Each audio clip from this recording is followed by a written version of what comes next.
All right, wish me luck. I'm going to try to put these permanent Christmas lights up. I think these permanent lights look amazing. I can't wait to show you what they can do. But let me take you through 5 tips that I wish I knew before I started this installation. Hopefully they help you out and make your installation go smoother. First off, if you have a gable roof like this and you want to get a lighting effect to look like this, well, you need to be careful because you can see right here I didn't get the gable roof to look exactly right.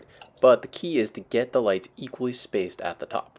Tip number 2, if you have a gable roof that jumps up in a different step, and so you have to make sure you have a connection between like a stepped up roof, so like a second story or something like that, you're going to want to make sure you end at the end of that gable, so that way you can use one of their extension connectors and you can hide it along your roof, maybe behind the siding like I did, and that way you have a nice clean connection up to that next gabled location. Tip number 3, create a quick jig so that you can get a measurement. I just used a piece of cardboard, fold it over, cut it out, use a little tape to secure it, and that way I could come in and measure 2.5 inches to the center of each light. This makes it quick, you can store it in your pocket real easily. I've seen people come up with more complicated jigs, but I just don't think it makes any sense. This was a good solution for me. Here's what the process looks like in action. So you just take it, place it against your wall or your siding, and then you place the light right where it needs to go. Push it real hard for about, I noticed that the more I pushed it and the harder I pushed it, the better an adhesion there was. So make sure you do that as well.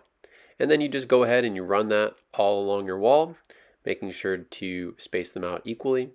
Tip 4, make sure that you take measurements. So use your tape measure, go around the roof of your house, and make sure that you're going to have enough actual distance to cover all the spaces that you want to illuminate.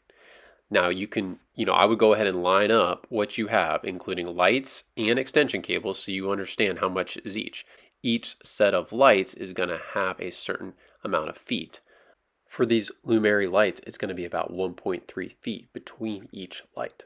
So if you had 100 lights, you can cover about 130 feet. Now, remember that if there's any kind of strange sections, for instance, you have a gable and you want to make sure that those lights are equally spaced at the top, you may lose a couple inches. Depending on how you get around some of the corners, you may also lose a couple inches or even feet in some cases, so make sure you plan ahead. And tip number 5, make sure you use our link in the description because, well, it really helps us out at our channel and it supports our channel. We really appreciate it. We hope you enjoyed this video.